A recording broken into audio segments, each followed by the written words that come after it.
To make the leap from renter to owner on a low income, at least one of these 5 strategies have to work for you. House hacking, living in and renting out units to cover costs. Now, if you're dreaming of owning your own property but feel limited by an income of $15 an hour, consider house hacking. Here's how it works. You buy a multi-unit property, live in one unit, and rent out the others. Imagine you own a duplex or triplex. You live in one and rent out the other units. Those rents offset or even cover your mortgage. The goal? Building equity while paying as little as possible out of pocket each month. If you choose a property with at least 2 units, you may qualify for an FHA loan, requiring as little as a 3.5% down payment. So, let's say you find a $200,000 duplex. A 3.5% down payment is just $7,000 with a mortgage of around $1,100 a month. If you can rent the other unit for $1,200, you've effectively covered your mortgage. With that extra $100, you could save or put it toward home improvements that increase the property's value. Pooling resources with family or trusted friends can open doors in high-cost markets. Instead of one person handling all the down payment, mortgage, and upkeep, you share these responsibilities, making homeownership far more manageable. First step, set clear terms. Before buying, create a legal agreement outlining everyone's roles, contributions, and ownership shares. This should include details about each person's financial obligations and the plan for selling the property later on. For example, if you buy a 3-bedroom home with 2 other people, each paying for a third, the monthly costs drop for everyone. You can even rent out rooms to each other or tenants, reducing costs further. Legal agreements are key here, so consult a real estate lawyer to avoid issues down the line. REITs, building passive real estate wealth without buying property directly. Imagine having a slice of a major shopping center where Best Buy is located, an office building or apartment complex, without the headache of managing it yourself. That's the world of REITs, or real estate investment trusts. Think of them as a mutual fund, but focused solely on real estate. You buy shares in a company that owns and manages income-producing properties. REITs let you dive into real estate with minimal upfront costs. Some allow investments starting as low as $500 or just the cost of a single stock. You don't have to worry about property upkeep or tenant management, but you still get a portion of the profits. REITs are required to pay out at least 90% of their taxable income to shareholders, meaning they typically provide consistent, predictable dividends, often on a monthly or quarterly basis. It's almost like clockwork income without the real estate headaches. And because REITs invest in multiple properties across different regions, you get a diversified portfolio, reducing the risk tied to any one property or market. So how do you get started? Begin by researching publicly traded REITs on the stock exchange. Vanguard's VNQ or Realty Income's O are popular options. For instance, Reality Income Corporation holds real estate where Lowe's, 7-Eleven, Chipotle, and more are located. They focus on properties designed to weather economic cycles and stay profitable. And if you're not ready to dive into traditional real estate, there are platforms with low minimums that help you save while you learn the ropes. Investing in real estate overseas. Real estate in the US isn't your only option. Some emerging markets offer properties for a fraction of the price, with opportunities to earn rental income or just gain a valuable asset at a low cost. Countries in Latin America, Southeast Asia, and parts of Europe, for example, have properties ranging from $20,000 to $50,000. Living costs are lower in these regions, making property management affordable. And in popular tourist destinations, vacation rental income through platforms like Airbnb can make your property even more profitable. The best way to get started? Choose a stable market that's tourism-friendly with favorable policies for foreign buyers. Look into Mexico's coastal regions, Costa Rica, Portugal, and the Philippines. A local real estate agent and lawyer are essential. They'll help you navigate local laws, taxes, and management practices, so you stay on the right side of the law and maximize your profits. Moving to areas with lower cost of living. Another approach is to relocate to areas where housing is more affordable. States like Alabama, Indiana, and Mississippi have median home prices below the national average, making homeownership far more attainable. Start by researching affordability indexes for potential areas. Zillow, Redfin, and local government resources can show you average home prices. And you may even find employers or local governments offering relocation assistance or grants for people willing to move. For instance, moving to a place with a lower cost of living might have upfront expenses, but the long-term savings in rent or mortgage payments can quickly outweigh those costs. Plus, you could be on your way to owning a home sooner than you think. Part 2. preparing financially to make the dream possible. Real estate ownership begins with a strong financial base, and that means saving smart and getting clear on what's available to you financially. At $15 an hour, let's say you're making around $30,000 a year.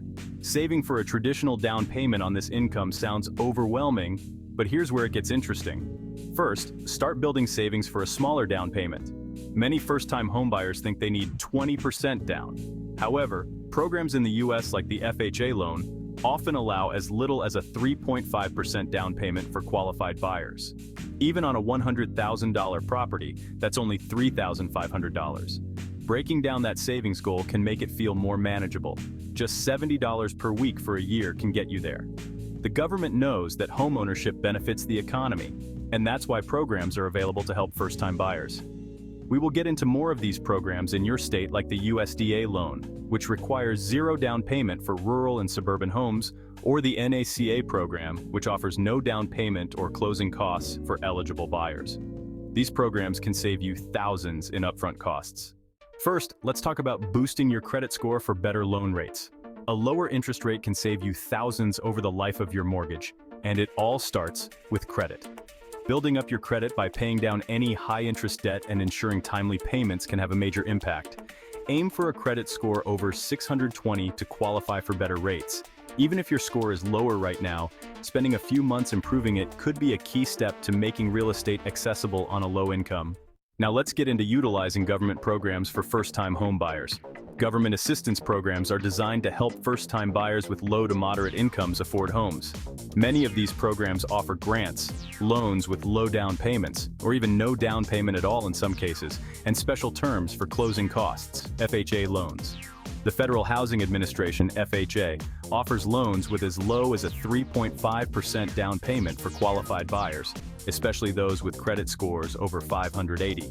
This can be a huge opportunity if you're buying a multi-unit property to house HAC. FHA loans are also more forgiving of lower credit scores, making them accessible to a wider range of buyers. USDA loans. For those willing to live in rural or suburban areas, USDA loans provide zero down payment options. These loans are available in many low-cost areas and are ideal for people wanting to move to affordable regions with a quiet lifestyle. VA loans.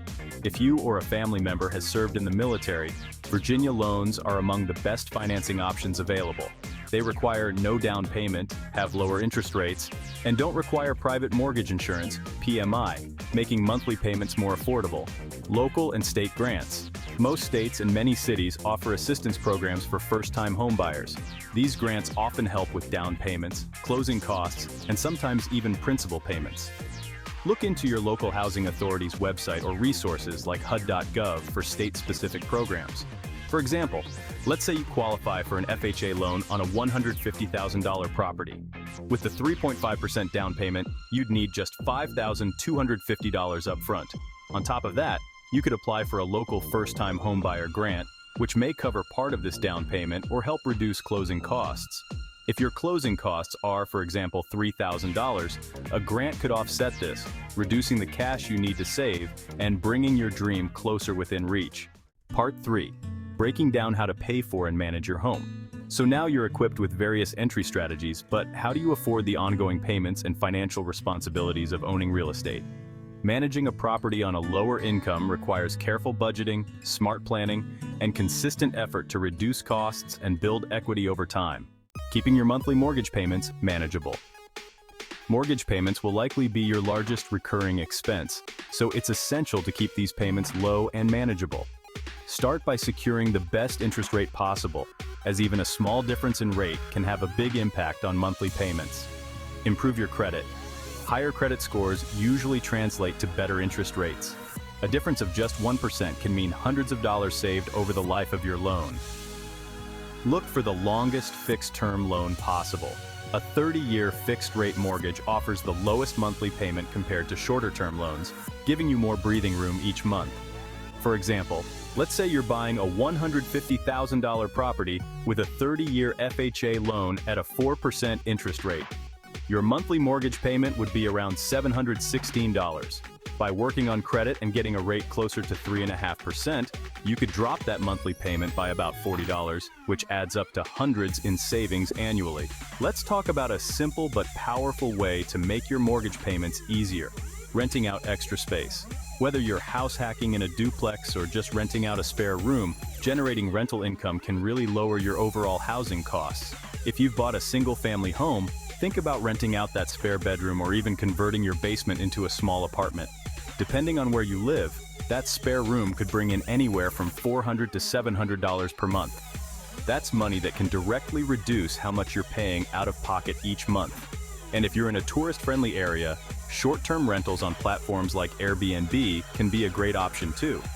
These rentals often bring in more income per night, which means a flexible income source that you can tap into whenever you want, like during peak tourist seasons or local events. Maintaining a property budget. Now, with a lower income, it's extra important to set aside some funds for property maintenance. Owning a home comes with regular repairs and occasional larger expenses. So aim to save about 1% of the property's value every year just for maintenance costs. There are ways to save on this too.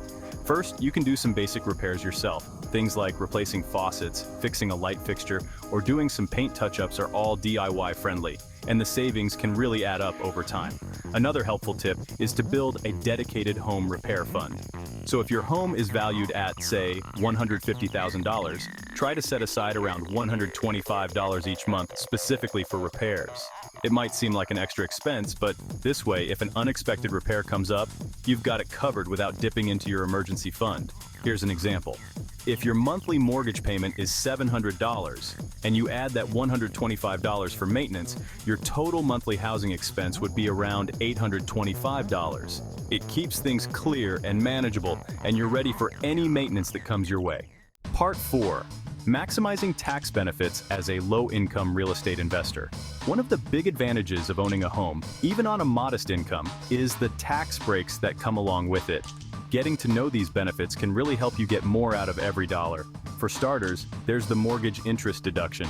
The interest you pay on your mortgage is tax deductible, especially in the early years when most of your payment is interest. This can save you a significant amount of money, especially early on. You'll also want to know about the property tax deduction. Property taxes are deductible on your federal income taxes, which can reduce your taxable income and help ease the cost of homeownership.